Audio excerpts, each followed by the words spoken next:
Dans la vidéo d'aujourd'hui, nous allons expliquer toutes les formes de Muzan dans Demon Slayer. Nous commencerons par sa forme humaine, la plus faible, mais dans les dernières parties de la vidéo, nous aborderons sa forme de seigneur démon la plus puissante. Forme humaine. Il est étrange de penser que le principal antagoniste de la série et le roi démon lui-même, Muzan Kibutsuji, était en fait un humain autrefois. Muzan est né comme un bébé humain durant l'ère Heian au début des années 900. Dans le manga, il est dit que dans le ventre de sa mère, son cœur s'est arrêté plusieurs fois. Lorsqu'il est né, son cœur ne battait pas et il n'avait pas de pouls. Il a été décidé qu'il serait incinéré, mais c'est à ce moment-là que Muzan a pleuré pour la première fois, montrant des signes de vie.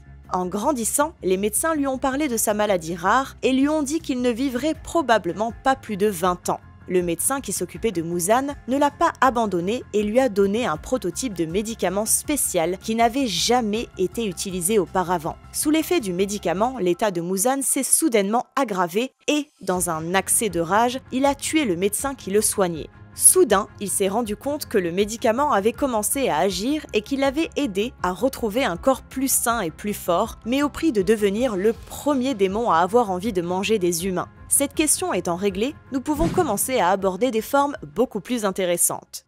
Forme de démon. Lorsqu'il est devenu un démon, Muzan a été confronté à de nombreux défis. Outre le fait qu'il devait manger des humains pour rester en vie, ce qui ne le dérangeait pas, il a découvert qu'il était incapable de marcher sous la lumière du soleil car cela le brûlait gravement.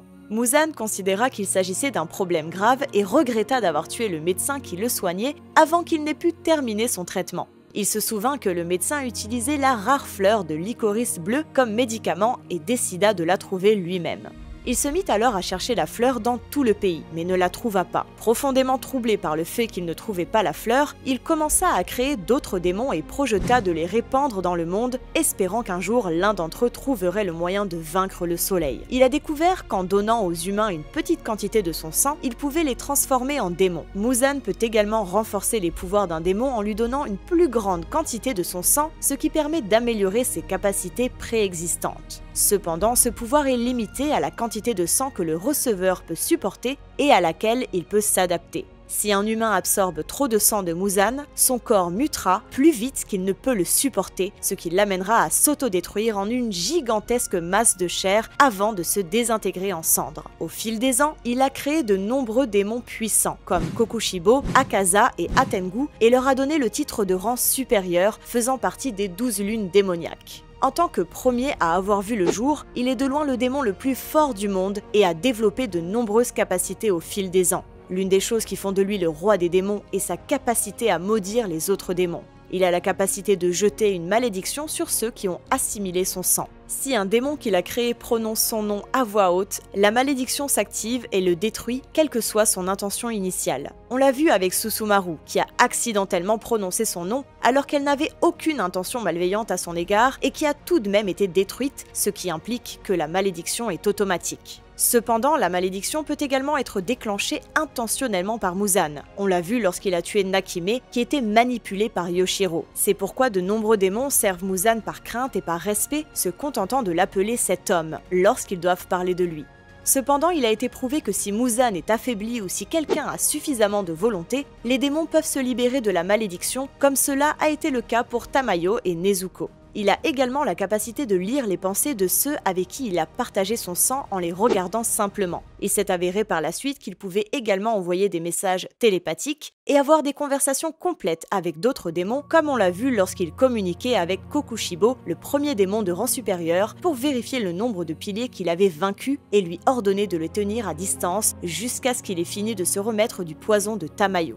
Muzan a également déclaré qu'il pouvait sentir l'emplacement de tous les démons qu'il avait créés. Cependant, plus ils sont éloignés de lui, plus il lui sera difficile d'interagir avec eux et de les suivre à la trace. Muzan est également capable de voir à travers les sens des autres démons, mais cette capacité est strictement limitée à ce qu'ils perçoivent. Ainsi, si les sens d'un démon sont trompés, Muzan n'est pas en mesure de faire la différence. Ayant vécu plus d'un millénaire, Muzan est extrêmement intelligent et érudit puisqu'il possède 5 cerveaux en parfait état de marche, ce qui a probablement renforcé son intelligence et d'autres capacités mentales telles que la mémoire et le traitement cognitif. Il a également réussi à échapper au corps des tueurs de démons pendant près d'un millier d'années. Bien que les chefs du corps, la famille Ubuyashiki, soient dotés d'une grande clairvoyance et d'une grande intuition, il a également utilisé des démons pour créer des distractions dans des endroits éloignés lorsqu'il voulait leur cacher quelque chose. En ce qui concerne sa force pure, en tant que roi des démons, il est d'une force incomparable. Il l'a prouvé en tuant un adulte d'un seul coup de poing au visage, le faisant voler en arrière, puis s'écraser contre un bâtiment pour finalement le fissurer. Il a également été capable de tuer facilement tous les démons de rang inférieur sous sa forme de femme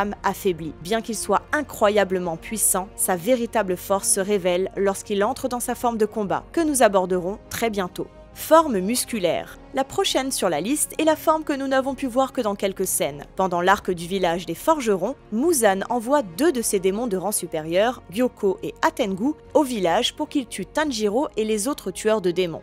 À la fin de la bataille, Nezuko est presque désintégrée par la lumière du soleil, mais devient soudainement immunisée contre celle-ci, ce que Muzan essayait de trouver depuis plus d'un millénaire. Après avoir obtenu cette information par télépathie de Atengu, Muzan est tellement excité qu'il tue instantanément sa mère adoptive tout en appelant Nezuko le démon élu alors qu'il entre dans sa forme musculaire anormale. Il adopte également cette forme lorsque Kagaya fait exploser son manoir et que Tamayo lui injecte du poison. Même si cela n'est officiellement indiqué nulle part, nous pensons que Muzan peut prendre cette forme lorsqu'il est très excité ou très en colère. Nous pensons également que son pouvoir n'augmente pas sous cette forme. Il s'agit seulement d'un changement physique. Forme de combat.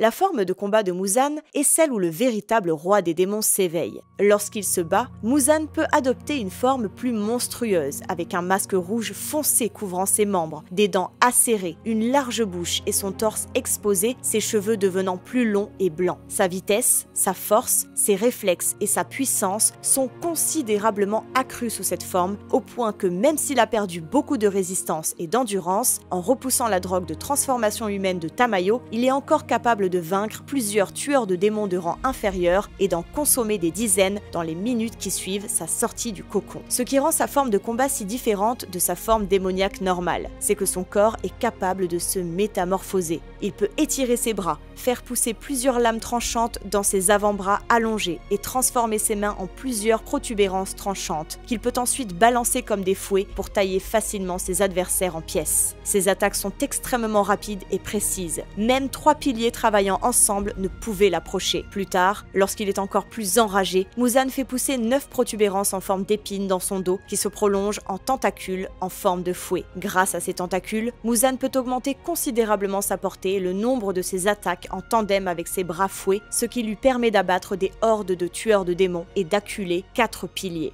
De plus, il est incroyablement difficile de lire la trajectoire de chaque fouet, ce qui le rend presque impossible à contrer. Muzan est également extrêmement rapide dans sa forme de combat. Il possède une vitesse de déplacement et des réflexes qui surpassent tous les rangs supérieurs des 12 lunes démoniaques réunies. Il est si rapide que Tanjiro et Mitsuri ne peuvent même pas voir ses attaques et ne peuvent compter que sur la chance et l'instinct pour les esquiver. Il est également capable de tenir tête à près d'une douzaine de tueurs de démons de niveau pilier, accompagnés de piliers pendant une longue période de temps, tout cela en même temps, alors que sa puissance était réduite par la drogue de Tamayo. Il était pratiquement impossible à battre sous sa forme de combat, même avec tous les pouvoirs des piliers combinés. Sans la drogue anti-Muzan de Tamayo, tout le corps des tueurs de démons aurait été anéanti en quelques minutes. Dans sa dernière lutte pour la survie, Muzan a réussi à transférer le reste de son sang ainsi que ses souvenirs dans un corps approprié. Il transforme son nouvel hôte en démon et exerce sur lui son influence. Il a réussi à faire cela avec Tanjiro alors qu'il était au bord de la mort, restaurant son corps endommagé et le poussant à se déchaîner contre ses camarades. De plus, cette technique est compatible avec les capacités de l'hôte, ce qui fait que Tanjiro peut non seulement utiliser les capacités du démon, mais aussi les siennes, puisqu'il acquiert une immunité à la lumière du soleil et potentiellement l'utilisation du souffle du soleil. Ce transfert n'est cependant pas parfait, car Tanjiro a été réduit à un état sauvage, n'attaquant que pour satisfaire le désir de Muzan de tuer les tueurs de démons. Forme de bébé. Muzan possède les capacités de métamorphose les plus puissantes et les plus avancées de tous les démons existants. Il peut non seulement changer d'apparence sans effort, mais également modifier son aura et sa présence, pouvant aller jusqu'à tromper les sens améliorés des démons de rang inférieur. Alors que la longue bataille entre Muzan et l'ensemble du corps des tueurs de démons touchait à sa fin et que le soleil allait se lever d'une minute à l'autre, Muzan se transforma en un démon géant semblable à un bébé essayant de s'enfuir. Sous cette forme, il pouvait écraser des véhicules et ne pouvait être retenu que par les efforts combinés de Gyomei, le pilier doté de la plus grande force physique, et de douzaines d'autres tueurs de démons. Bien que cette forme soit montrée très brièvement et qu'il n'y ait pas beaucoup d'informations à son sujet, nous avons pensé qu'elle valait la peine d'être mentionnée. Regardez cette vidéo dans laquelle nous expliquons toutes les formes de Nezuko dans Demon Slayer.